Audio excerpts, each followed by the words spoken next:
So when you have one like this, that's not factorable, right? It's a quadratic, it's not factorable. There's nothing that multiplies to 2 that, combines to equal 10. So at this point, you have to either use quadratic formula or completing the square. Completing the square, this is a good one for completing the square because there's no leading coefficient and this value is even. So completing the square is a nice option for this. What you have to do if you're completing the square is you set the whole thing equal to 0. So we're going to say minus 10x minus 2 equals 0. Now what we're going to do is move the constant to the right.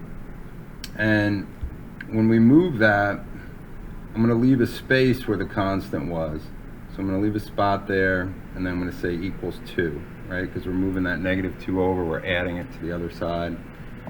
Now, what we need to put in that space that we just left, this space, you take half of this number, half of the b value, and you square it.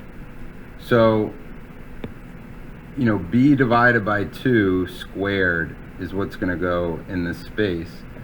So b is 10. So we're not really worried that it's a negative because we're going to square it and it'll become positive. But 10 divided by 2 is 5. 5 squared equals 25. So what I'm going to put here is plus 25.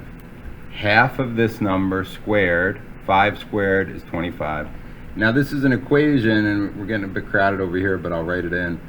We would say plus 25 on both sides. You have to keep it balanced. Ignore all this stuff, but we have this balance now. And what we created here is a perfect square trinomial. That's where the name comes from, completing the square. We're completing a perfect square trinomial. The factors of this are x minus 5 and x minus 5. And then that would equal, in this case, 27.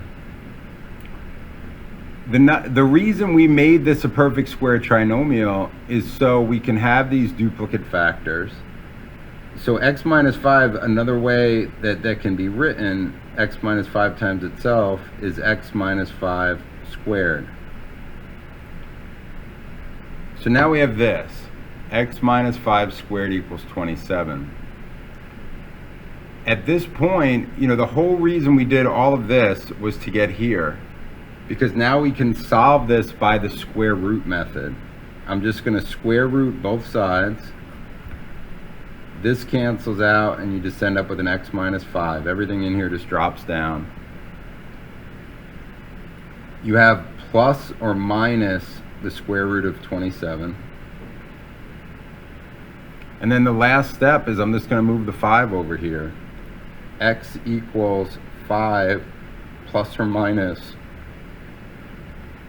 square root 27, and that would be your answer. Now the square root 27 could be reduced.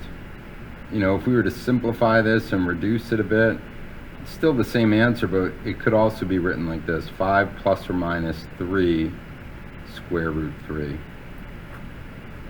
Ideally you should be able to do that simplification, but the biggest thing is just being able to get here. Quadratic formula is another way you could have done this, and it would have got you here to these same answers. I feel it's a bit quicker with completing the square, but it's really up to you. I'm not going to make you do completing the square this year.